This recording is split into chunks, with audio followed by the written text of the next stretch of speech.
જય શ્રી રામ। આ જો બિદડા ગામથી ઓગમણું છેલ્લો જોરદાર વહ્યો છે।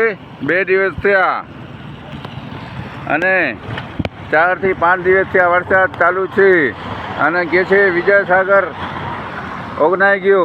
આ જો કેવો છેલ્લો હોય છે જોરદાર। ભગવાન મેર કરે છે। માણસ કોઈને કહે છે 5 રૂપિયા આપ્યા તો 5 વખત કહેશે, પણ ભગવાન કરોડો રૂપિયા આપી દેશે કહેશે નહીં। એની કિંમત નથી ભાઈ માણસો પાસે। તો ભાઈ ભગવાન પાસે બધા અરદાસ કરો, ભગવાન તમે જ મોટા છો। આપણે મોટા બનવા જઈએ છીએ, એ આપણે મોટા નથી, ભગવાન જ મોટા છે ભાઈ। એટલે ભગવાનને જ્યારે મજા આવે ત્યારે વરસાદ આવે, મજા આવે ત્યારે ગરમી થાય। એટલે આને ખબર છે ભગવાનને કે માણસોને શું જોઈએ છે, આપણે ખબર નથી।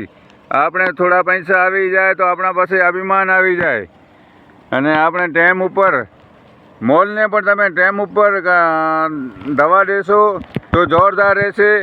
અને આ તો ભગવાન તમને કરોડો રૂપિયા દઈ દીધા છે। હવે આનંદ કરો ભાઈ। લડ્ડુ બનાવી ખાઓ, શીરો બનાવી ખાઓ, વડા બનાવી ખાઓ, ભજીયા બનાવી ખાઓ। ધરતી માતાની જય, રામ ભગવાનની જય, શંકર ભગવાનની જય, સારી માતાની જય, ચામુંડા માતાની જય, ગાતાર માતાની જય, ભીખુરા દાદાની જય। આ માંડવી તાલુકાનું બિદડા ગામ છે, કચ્છમાં પહેલા નંબરનું ગામ છે। મારા વાલા મિત્રો, જય હિન્દ, જય ભારત, જય માતાજી, જય સિયા રામ, જય ધરતી માતા, જય મેઘરાજા।